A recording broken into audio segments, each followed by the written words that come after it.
चालाक देवरानी, यही हमारी कहानी का शीर्षक है। नमस्कार दोस्तों। एक समय की बात है, एक गांव में एक कुशल परिवार रहता था। उस परिवार में सुधा जी नाम की एक वृद्ध महिला रहती थी। सुधा जी की 2 बेटे और बहुएं थी जो उनके साथ ही रहते थे। बड़े बेटे अशोक की पत्नी नम्रता संस्कारी और सर्वगुण संपन्न थी। वहीं छोटे बेटे की पत्नी अनाया चालाक और बहुत तेज तराज थी। एक बार की बात है, सुधा जी और नम्रता मिलकर बहुत सारे लड्डू बनाकर रसोई में रख देते हैं। सुधा जी, बहू, मैं मिश्रा जी के यहाँ कुछ काम से जा रही हूँ, तुम लड्डू को थोड़े देर बाद डब्बे में रख देना। ये बोलकर सुधा जी बाहर चली जाती हैं। नम्रता अपने बेटे की आवाज़ सुनकर उसे देखने चली जाती है। तभी अनाया रसोई में आती है। शुद्ध देसी घी के लड्डू देख उसके मुंह में पानी आ जाता है और एक लड्डू खा लेती है। अनाया, वाह, इतने स्वादिष्ट लड्डू मैंने कभी नहीं खाए। एक काम करती हूँ, सारे लड्डू डिब्बे में रख लेती हूँ और एक प्लेट में ही छोड़ दूँगी, जिससे किसी को मुझ पर शक भी नहीं होगा और मैं आराम से खा पाऊँगी। वह लड्डू प्लेट में उठाकर एक डिब्बे में भरकर चुपके से अपने कमरे में ले जाती है और प्लेट में एक लड्डू वहीं छोड़ देती है। अपने कमरे में जाकर अनाया पेट भर लड्डू खाती है। पेट भर जाने पर वह लड्डू के डिब्बे को छुपा देती है। नम्रता अपने बेटे कार्तिक को सुला रही थी, तभी सुधा जी घर पर आ जाती हैं। सुधा जी, नम्रता, अरे ओ नम्रता। नम्रता सास की आवाज़ सुनकर भागी हुई आती है। नम्रता, जी माँ जी, आपने बुलाया? सुधा जी, बेटा ज़रा चाय बना देना और हाँ, लड्डू भी ले आना, 1-2 खा लूँगी। नम्रता रसोई में जाती है और लड्डू का खाली प्लेट देखकर चौंक जाती है। नम्रता, लड्डू कहाँ गए? मैंने तो डिब्बे में नहीं रखे, प्लेट में तो एक ही लड्डू है, अभी माँ को बताती हूँ। नम्रता सुधा जी को जाकर बात बता देती है।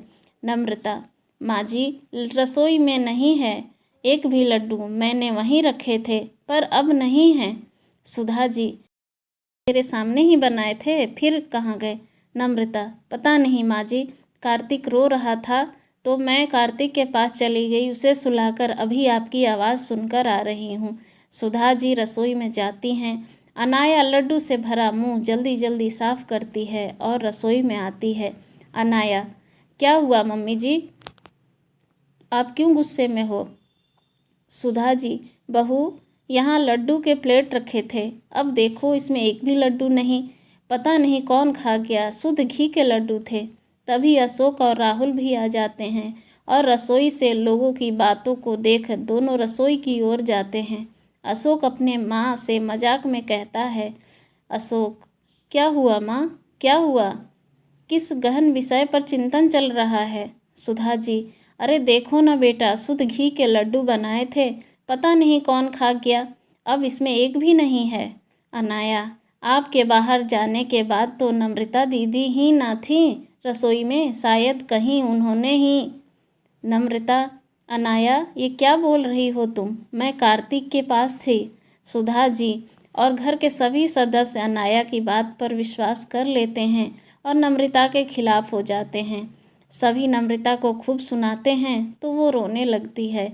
अनाया बहुत खुश होती है। वो खुद से कहती है, इन लोगों को बेवकूफ़ बनाना कितना आसान है। कुछ दिन बाद सुधा जी काजू और बादाम खरीद कर लाती हैं और नम्रता को संभाल कर रख देने के लिए कहती हैं। सुधा जी ये कहकर वह वहाँ से चली जाती हैं। नम्रता काजू और बादाम के डिब्बे को अलमारी में रख देती है। अनाया काजू बादाम का डिब्बा देख लेती है और रोज़ मुट्ठी भरकर खूब काजू बादाम खाती है और इसी तरह एक ही हफ्ते में काजू बादाम खत्म हो जाते हैं। सुधा जी, अरे नम्रता, तुझे काजू बादाम लेकर दिए थे, तू तो दिखा भी नहीं रही कि कहाँ रख दिए, हमें भी दिखा दे, हम भी दर्शन कर लेंगे, या मंदिर में रखकर पूजा करेगी तू? नम्रता, जी माँ जी, अलमारी में रखे हैं, अभी लेकर आती हूँ। ये बोलकर नम्रता रसोई में जाती है और काजू बादाम का डिब्बा निकालती है, पर डिब्बे में तो काजू बादाम ना के बराबर थे। ये देखकर नम्रता चौंक जाती है और रोने लगती है। नम्रता की रोने की आवाज़ सुनकर सुधा जी और घर के सारे सदस्य रसोई में आते हैं। नम्रता को रोता देख सुधा जी बोलती हैं, सुधा जी, अरे क्या हुआ, रो क्यों रही हो? नम्रता, माँ जी, काजू बादाम यहीं रखे थे, पता नहीं कहाँ गए। सुधा जी, क्या 4 दिन पहले ही तो लाई थी काजू बादाम का डिब्बा और ख़त्म हो गया? अनाया अपनी चोरी छुपाने के लिए फिर से नम्रता पर इल्ज़ाम लगा देती है और कहती है, अनाया, नम्रता जी, खाने का मन था तो खाइए, लेकिन ऐसे चोरी करना ठीक नहीं है दीदी। सुधा जी, पता नहीं इस घर में क्या हो रहा है, खाने की भी चोरी, अरे बहुत थोड़ा बहुत दूसरों को भी चखा दिया करो, इस घर में और भी लोग रहते हैं। यह बोलकर सभी चले जाते हैं और नम्रता रोने लगती है। कुछ दिन बाद अनाया की दोस्त रिया का फ़ोन आता है। रिया, हेलो अनाया, कैसी हो? अनाया, मैं ठीक हूँ, और तुम बताओ, इतने दिनों बाद कॉल किया। रिया, घर के काम में न बिजी रहती हूँ, चलो ना हम दोनों कल मिलते हैं, शॉपिंग करेंगे, खाएंगे पिएंगे। अनाया, अच्छा ठीक है, कल मिलते हैं, वैसे भी शादी के 2 महीने हो गए, कहीं घूमने भी नहीं गई मैं, राहुल को तो टाइम ही नहीं मिलता। रिया, ठीक है ना, तो कल मिलते हैं, तू तैयार रहना। अनाया खुद से कहती है, मैंने रिया को हाँ तो बोल दिया, पर पैसे कहाँ से लाऊंगी? बाहर जाने का मतलब पैसों का खर्च होना। अब अनाया पैसों की जुगाड़ में लगी है।